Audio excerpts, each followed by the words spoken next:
Our top story, the long-delayed attempt of rehabilitating slum colonies in Mumbai may get a kickstart very soon.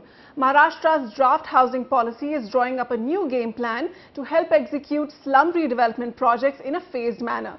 Nikhil Narayan Sivadas reports. Land in Mumbai is costly, but with nearly 60% of the population living in slums, housing is a stark problem that cannot be ignored. But now there's new hope from the proposed state housing policy, which aims to make Mumbai slum-free by 2022. There is at least something new if you're talking about salt pans, if you're talking about TPS, if you're talking about time-bound approach to this whole thing.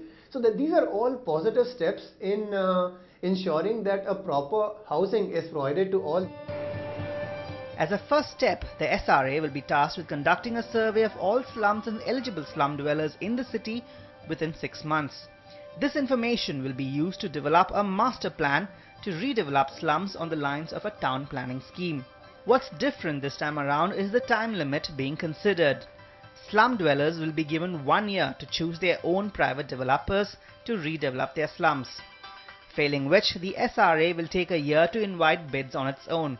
In case private developers are unwilling, then the SRA in the third year will provide viability gap funding of up to 40% of the project cost to make redevelopment attractive, which means that no matter which method is chosen, work will begin within 3 years.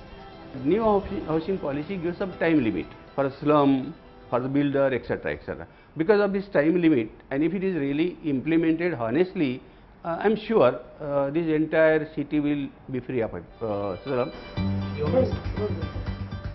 As part of its plans to restart stalled projects, the government will cancel redevelopment contracts if no development has taken place for more than a year.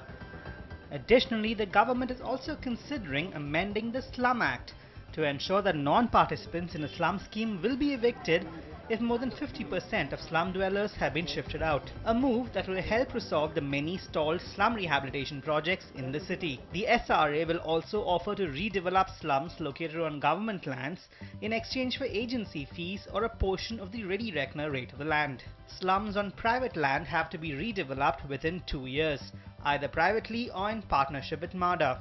Otherwise, it will have to be sold to the government for a portion of the ready reckoner rates and TDI benefits, failing which it will be acquired by the government under the Land Acquisition Act.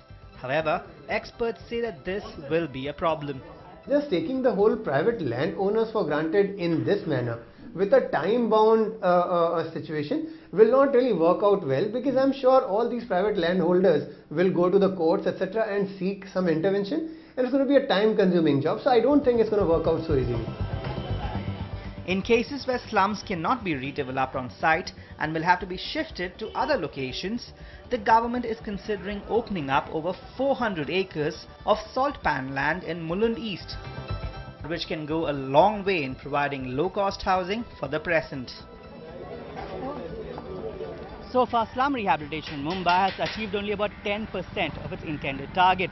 Now one can only hope that the new government is more serious with its housing policy and Mumbai's slum problem is solved once and for all. From Mumbai, Nikhil Narayan Sivadas, NDTV.